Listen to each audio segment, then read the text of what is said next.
PSI Parashuram ಸಾವಿನ ವಿಚಾರಕ್ಕೆ ಸಂಬಂಧಪಟ್ಟಂತೆ ರಾಜ್ಯ ಸರ್ಕಾರದ ವಿರುದ್ಧ ದೊಡ್ಡ ಮಟ್ಟದಲ್ಲಿ ಆಕ್ರೋಶ ವ್ಯಕ್ತವಾಗಿತ್ತು. ಬಿಜೆಪಿಗರು ಕೂಡ ಮುಗಿಬಿದ್ದಿದ್ರು. ಈ ಬೆನ್ನಲ್ಲೇ ಈ ಪ್ರಕರಣವನ್ನ ಸಿಐಡಿ ತನಿಖೆಗೆ ವಹಿಸಲಾಗಿದೆ. ಸಿಐಡಿಗೆ ವರ್ಗಾಯಿಸಿ ರಾಜ್ಯ ಸರ್ಕಾರ ಆದೇಶವನ್ನ ಹೊರಡಿಸಿದೆ.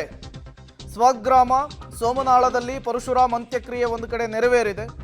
ನಾಳೆ ವಿಪಕ್ಷ ನಾಯಕ ಆರ್ ಅಶೋಕ್ ಅವರು ಪರಶುರಾಮ್ ಅವರ ಸ್ವಗ್ರಾಮಕ್ಕೆ ಭೇಟಿ ಕೊಡಲಿದ್ದಾರೆ. ಪರಶುರಾಮ್ ಕುಟುಂಬಸ್ಥರನ್ನ ಭೇಟಿ ಮಾಡಲಿದ್ದಾರೆ. ಅವರಿಗೆ ಧೈರ್ಯವನ್ನು ತುಂಬಲಿದ್ದಾರೆ. ಮತ್ತೊಂದು ಕಡೆ ಇದೇ ವಿಚಾರಕ್ಕೆ ಗೃಹ ಸಚಿವರು ಕೂಡ ಮಾತನಾಡಿದ್ರು. ಗ್ರಾಮೀಣಾಭಿವೃದ್ಧಿ ಸಚಿವರು ಕೂಡ ಮಾತನಾಡಿದ್ರು. ತನಿಖೆಯನ್ನು ನಡೆಸ್ತೇವೆ ಅಂತ ಹೇಳಿದ್ರು. ಈಗ ಈ ಪ್ರಕರಣವನ್ನ ಸಿಐಡಿಗೆ ವಹಿಸಿರುವಂಥದ್ದು ಕ್ರೈಮ್ ಇನ್ವೆಸ್ಟಿಗೇಷನ್ ಡಿಪಾರ್ಟ್ಮೆಂಟ್. ಈಗ ಈ ಕೇಸನ್ನ ರಾಜ್ಯ ಸರ್ಕಾರ ಸಿಐಡಿಗೆ ವಹಿಸಿದೆ.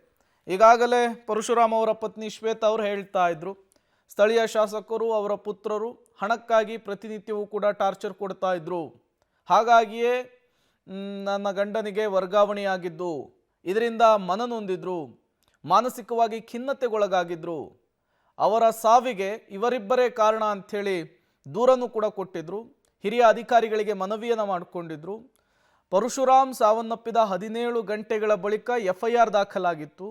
ಅದರಲ್ಲಿ ಶಾಸಕ ಮತ್ತು ಅವರ ಪುತ್ರರ ಹೆಸರನ್ನು ಕೂಡ ಉಲ್ಲೇಖಿಸಲಾಗಿತ್ತು. ಅಟ್ರಾಸಿಟಿ ಸೇರಿದಂತೆ ಹಲವು ಸೆಕ್ಷನ್ಗಳ ಅಡಿಯಲ್ಲಿ ಪ್ರಕರಣ ದಾಖಲಾಗಿತ್ತು.